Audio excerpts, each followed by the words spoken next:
Hey YouTube, this is PokéCastXVll here, and so with all the talk about Nationals, I thought it would only make sense to follow up with a report as to how I did at this year's event. Firstly, it is important to note that Pokemon have recently released the news that Lysandra's trump card will now be banned from all competitive play. This is really big news from Pokemon, as they've always opted to errata or change specific things in the format instead of just banning a single card. The news came after this year's Nationals for us here in the UK, so it was perfectly legal for play by that point. So onto my deck choice and leading up to the event. I was set on playing Seismitoad as I generally really enjoy playing disruption decks. The issue that I had with Seismitoad and its new partner in crime, Shaman EX, is that I generally felt the deck needed more super scoop ups than it actually had, as they provide not only your draw engine, but to keep the Seismitoads alive once enough damage had been accumulated. With that said, I expected there to be a lot of Seismitoad around, so given that you might not even be able to play the super scoop ups in the first place, meant that the deck could only run out of steam quite quickly. Slurpuff was the obvious inclusion, but even then, in testing, I just couldn't justify playing the deck. I've always really enjoyed playing disruption decks, and I was content that that was the road that I was going to go down. Initially, I thought Trevenant Shaman was a bit of a gimmick deck, but in testing, I actually really enjoyed playing it and found it was able to flow a lot more fluently than Seismitoad did for me. As you're able to attack with Shaman, it meant keeping the cycle of drawing cards, and hitting a Wally on turn 1 can majorly disrupt your opponent. The only issue I had with the deck was if your opponent hits an Exerisic on your Floatstone and your item locked, as your Trevenant would be left to gradually be KO'd. For that reason, I added Psychic Energy. Rather than trying to find a way to retreat Trevenant, I figured I might as well just attack with it, as doing 60 with a 20/20 snipe is actually pretty decent. I did think of Mystery Energy, but even then, it doesn't give your Trevenant the option of retreating and only becomes a target to Exerisic. On the morning of the event, my friends suggested to meet Gengar EX as a tech for Primal Groudon, to which I ended up dropping a 4th laser to include it. On the morning of the event, I was extremely tired as there were some complications with my transport travelling to the event the day before. Eventually, I checked into my hotel room for around 2 o'clock in the morning and was up for 7 to prepare for the event. Despite all that, I was pretty eager to get going. The only deck that I was hoping to avoid was Mega Manectric, as Turbo Bolt hits perfect numbers on both Trevenant and Shaman, which would have been an extremely tough matchup to tackle. So pairings went up, and round 1 I was against a Primal Groudon deck. I ended up going first in where I was able to hit a turn 1 Wally and item locking my opponent. My hand was pretty bad, although he did play an N, and judging by his hand, he wasn't able to hit a supporter, and eventually, through Trevenant, I was able to start KOing all of his Regirocks, leaving him with a lone Sigilyph. Eventually, I won by donking his last Pokemon, which wasn't a true reflection on the game, but nonetheless a win for me. Game 2, he has a much better start and manages to get Primal Groudon into play. Even though he was item locked through Trevenant, he ran Steaming, which meant he was able to continue attaching energy consecutively. Eventually, I turned to my tech of Gengar EX, and through Poison was enough to KO his Primal Groudon. He did run Silent Lab, which gave me a few problems I could have done without, but from there it was relatively straightforward as my opponent wasn't drawing into too much, and I was able to take the game, winning 2-0 overall. Round 2, I was paired against a Mega Rayquaza deck, which ran Raichu. The first game went horrifically for me, as I wasn't able to set up anything to maintain the pressure on my opponent. The few Trevenants I did set up were KO'd by his Raichu. I scooped the game and we proceeded on to game 2, in where I was able to set up a turn 1 Trevenant and lock him out of all of his resources. Eventually, he scooped the game and we moved on to the third and final game of the series. We set up, and before we're even able to flip over our cards, time is called, in where we both acknowledged that the game would end in a tie. Round 3, I was against another Mega Rayquaza deck. Game 1, we open up, and during my turn, I play an Ultra Ball, in where I begin to search my deck to see what's prized. The first thing that I noticed was my trump card was prized. Immediately, I then searched to see if Town Map is there to dig it out of my prizes, and believe it or not, it was also prized. The game itself went exactly as I predicted it would. I was on top of the game, relatively in control to keep my opponent at bay with his energy denial. But mid to late game, without having trump card, I wasn't able to recycle my resources, in where he eventually took over the game, taking it 1-0. At this point, I was kicking myself as the game had gone on for around half an hour or so, and I knew that we wouldn't have time to finish the second game, meaning that I would have lost the match. However, the head judge of the event asked to speak to my opponent privately while I waited at the table. He later came back to inform me that my opponent had been disqualified from the tournament, and that I had been awarded the victory for what appeared to be outside interference of the match. I think the less said about the incident the better. However, I was certainly not going to argue with the result, especially given the prizes that I had that game. So I move on to the 4th round, and I'm paired against a Seismitoad Shaman deck. I don't remember much about the first game other than my opponent going first and pretty much taking control of the game. Game 2 was the complete opposite, in where I set up a turn 1 Trevenant and pretty much win out, taking the series to 1-1. Game 3, my opponent goes first but doesn't do too much. However, on my first turn I get a turn 1 Trevenant. That is unfortunately all I managed to do, as after a few turns of not drawing a supporter or anything that could net me a Shaman, my Trevenant was donked, meaning that I lost the game 2-1. At this point, my record was 2-1-1 with 4 rounds left to go. It would mean that I would have to win out all of my remaining games if I wanted to get into the top cut and make it into day 2 of the event.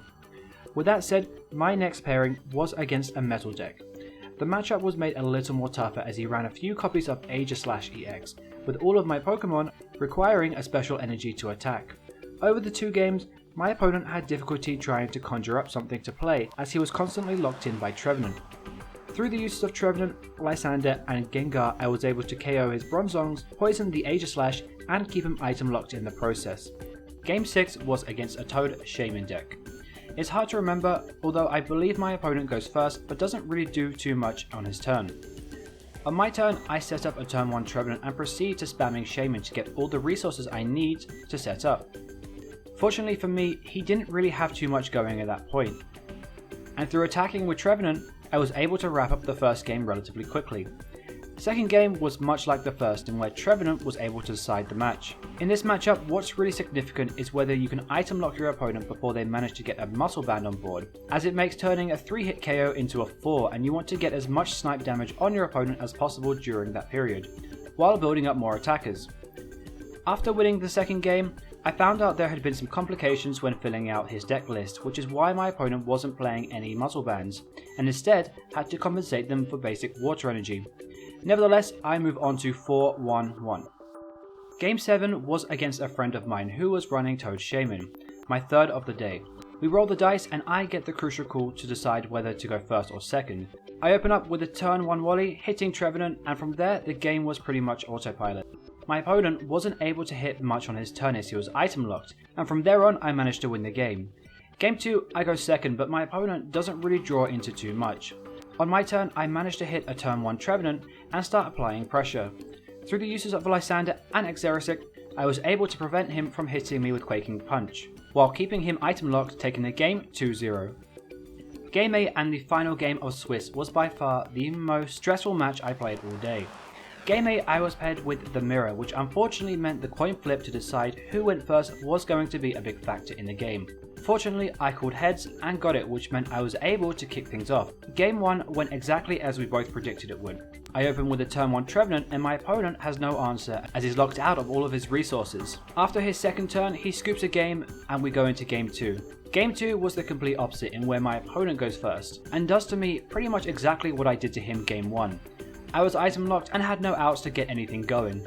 I quickly acknowledged that by the 3rd or 4th turn that I couldn't afford for this game to end in a tie, otherwise I wouldn't have a decent enough record to make cut. Knowing I was going first in Game 3, I picked up my cards and scooped the game. Game 3 was anything but straightforward. I go first, hitting a Phantom, although I'm needing to get a turn 1 Wally if I want to apply any pressure on him. I use Ultra Ball to search Jirachi, which is enough to get me a Trevenant. During that turn, I was going through as many resources as possible as I needed to hit a Floatstone and to follow up with a strong turn 2.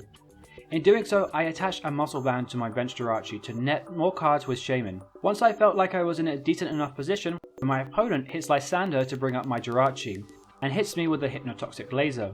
Eventually, Jirachi was KO'd, leaving me to promote Trevenant, an item locking my opponent back. On my turn, I hit an Xerosic on his Floatstone attached to his Trevenant, which left it stuck in the active spot. Assuming he only ran one Lysander, he wasn't able to get it back with a VS Seeker, or attach another floatstone if he played more than 3 copies. Eventually I got some energy on board with Trevenant and I was able to begin attacking, KOing his Trevenant and his 2 bench Phantoms. After that we got into a bit of a loop where he was using Sky Return every turn and any damage I accumulated was getting removed as the card kept bouncing back to his hand. I turned to my tech of Gengar EX and through Trump, Muscle Band and Computer Search to search out the 1 Psychic Energy I had in the deck. I was able to hit perfect numbers on his Shaman. After the first KO he conceded the game, putting my final record at 6-1-1. At this point I was equally as exhausted as I was thrilled to make it into day 2 of the event.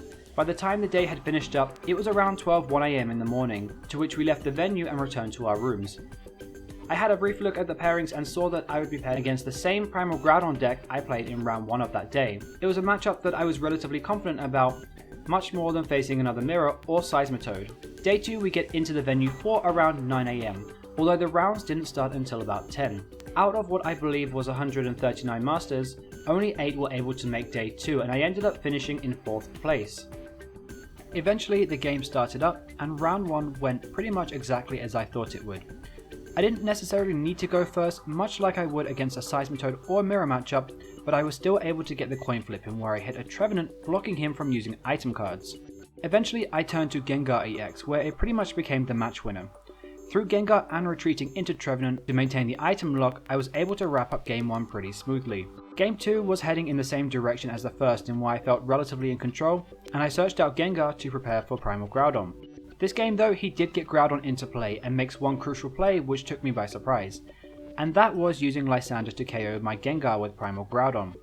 I worked out after that the prize exchange wasn't going to work out in my favour, as he would be KOing something every turn which wouldn't leave me enough time to hit a trump card and build Gengar EX back up. I skipped the game and we moved on to game 3. Game 3 started out a bit like the first 2, eventually he managed to get Primal Groudon into play.